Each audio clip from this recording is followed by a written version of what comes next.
selamat datang di Ngopi Aksi, ngobrol tentang akuntansi, tempat di mana akuntansi jadi lebih mudah dan menyenangkan. Saya Medina Puspitasari, dan narasumber kita kali ini ceritanya siap menemani kalian dengan sebagai topik seputar akuntansi. Jadi siapkan catatan kalian, karena di sini kita belajar bersama dengan santai tapi informatif. Yuk langsung aja kita mulai. Hari ini kita bakal bahas topik yang sangat penting dalam dunia bisnis dan keuangan, yaitu laporan arus kas. Kita mulai dari pengertian dulu nih. Jadi laporan arus kas itu apa sih, Kak? Laporan kas itu merupakan laporan yang menunjukkan aliran masuk dan keluar kas dalam suatu periode tertentu.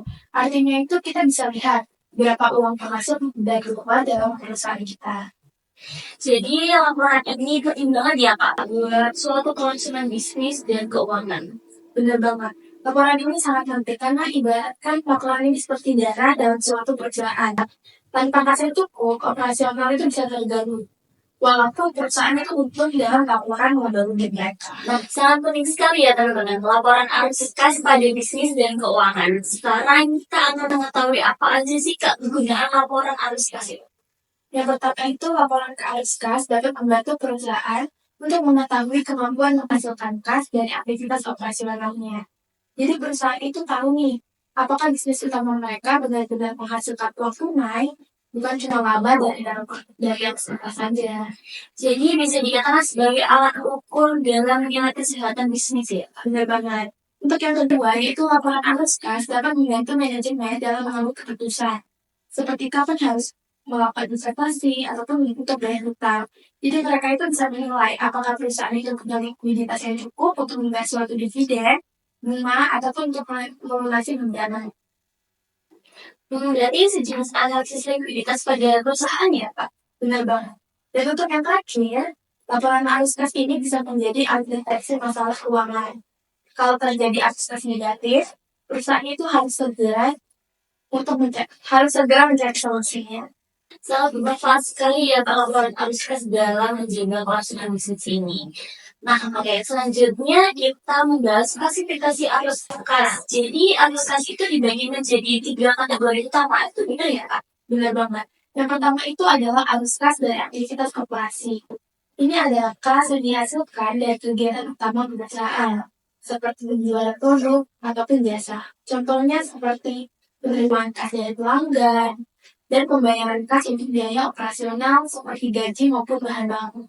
Jadi ini menunjukkan kas yang dihasilkan dari aktivitas bisnis utama dari perusahaan tersebut ya Pak? Iya, benar banget. Dan untuk yang kedua, yaitu arus kas dari aktivitas investasi. Ini berhubungan dengan pembelian ataupun penjualan aset untuk jangka panjang ya, seperti properti, pabrik, ataupun peralatan. Misalnya, kalau perusahaan itu membeli suatu mesin baru nih, itu akan tercatat sebagai arus kas keluar dari aktivitas investasi. Berarti ini mencerminkan pembelian dan penjualan aset jangka panjang ya? Benar banget. Dan untuk yang terakhir, itu adalah arus kas dari aktivitas pendanaan.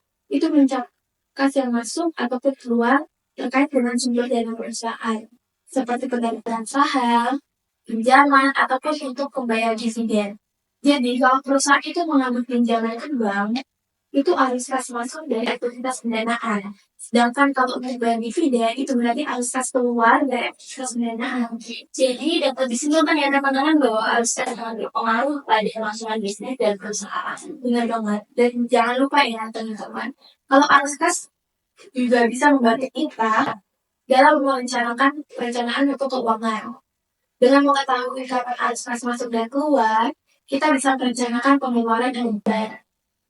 Sangat informatif sekali ya. Jadi untuk para pendengar, jika Anda menjalani bisnis atau berencana untuk memulainya, pastikan untuk memperhatikan laporan arus kas Anda. Nah, selanjutnya kita masuk ke laporan arus kas bagian metode langsung dan tidak langsung. Banyak yang bilang, ini dua metode yang sering jadi bingung mahasiswa ya Kak. Nah, apalagi di awal sesi tadi sudah sempat disinggung mengenai pentingnya laporan arus kas ini. Benar banget. Pada awal sesi itu sudah dibahas mengenai pentingnya laporan arus kas. Dan kemudian dibahas juga tentang aktivitas operasional kan. Jadi Untuk aktivitas ini ada 2 cara pengajiannya, yaitu metode langsung dan metode tidak langsung. Nah, langsung ke contohnya aja nih Kak, metode langsung itu yang seperti apa sih? Kalau metode langsung, kita itu menulis langsung semua kas yang masuk dan keluar dalam laporan keuangan kita ya, misalnya kas yang diterima oleh pelanggan 100 juta, ataupun kas untuk membayar gaji nih 30 juta. Jadi jelas banget sumber dan penggunaan kasnya. Jadi kayak laporan versi harian tapi tersusun rapi juga Kak? Iya, benar banget. Nah, kalau misal kayak gitu nih, yang metode tidak langsungnya itu kayak gimana Kak? Kalau untuk metode tidak langsung, kita mulai dari laba bersih lalu disesuaikan. Misalnya, laba bersih itu setelah 50 juta nih, terus ditambah dengan penyusutan yang sebesar 10 juta. Terus dikurangi lagi dengan kenaikan piutang sebesar 5 juta. Tujuannya itu untuk mengubah angka laba menjadi angka kas. Oh, jadi kayak rekonsiliasi ya Kak jadinya? Betul banget. Jadi metode ini tuh lebih gampang karena datanya itu sudah ada dari laporan laba rugi dan neraca. Jadi memang buat pemula itu bisa bikin bingung sih.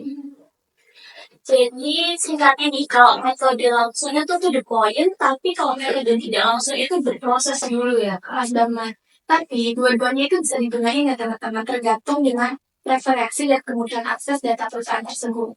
Oke, biar makin paham nih, yuk kita langsung saja masuk ke studi kasus terkait penyusunan laporan arus kas. Penyusunan laporan arus kas.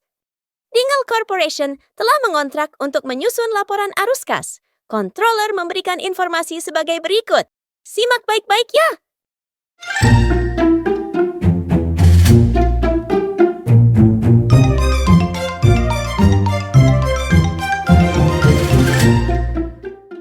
Peralatan dengan biaya perolehan $11.000 dan 30% disusutkan pada saat pelepasan dijual seharga $2.500.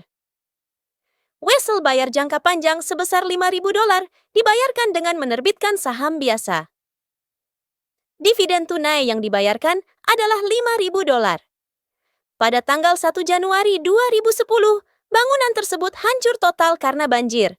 Hasil asuransi pada bangunan adalah $33.000 setelah dikurangi pajak $4.000. Investasi ekuitas, non-trading, dijual seharga $1.500 di atas biaya perolehannya. Perusahaan telah melakukan penjualan dan investasi serupa pada masa lalu. Kas dan wesel jangka panjang sebesar $16.000 digunakan untuk pembelian peralatan. Bunga sebesar $2.000 dan pajak penghasilan sebesar $5.000 dibayarkan secara tunai. Gunakan metode tidak langsung untuk menganalisis informasi di atas dan buatlah laporan arus kas untuk Dingle. Berikut adalah penyusunan Statement of Cash Flow.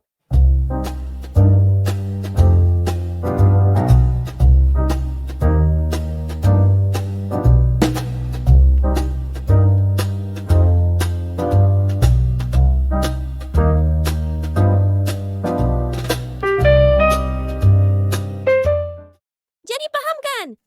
Nah, itu tadi studi kasus dari pelaporan arus kas suatu perusahaan. Cukup mendetail ya untuk studi kasusnya. Bener banget nih Kak. Nah, tak terasa nih kita udah berada di penghujung podcast aja nih Kak. Dan itu nih untuk episode hari ini.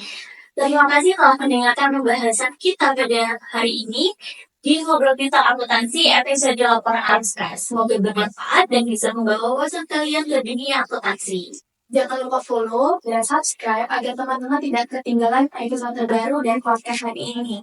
Dan untuk pertanyaan ataupun topik yang ingin dibahas, langsung saja tulis di kolom komentar ya. Sampai jumpa di episode selanjutnya. Tetap semangat belajar dan ingat kalau akuntansi itu seru juga kita paham. Ngopi aksi, ngobrol pintar, akuntansi. Bye!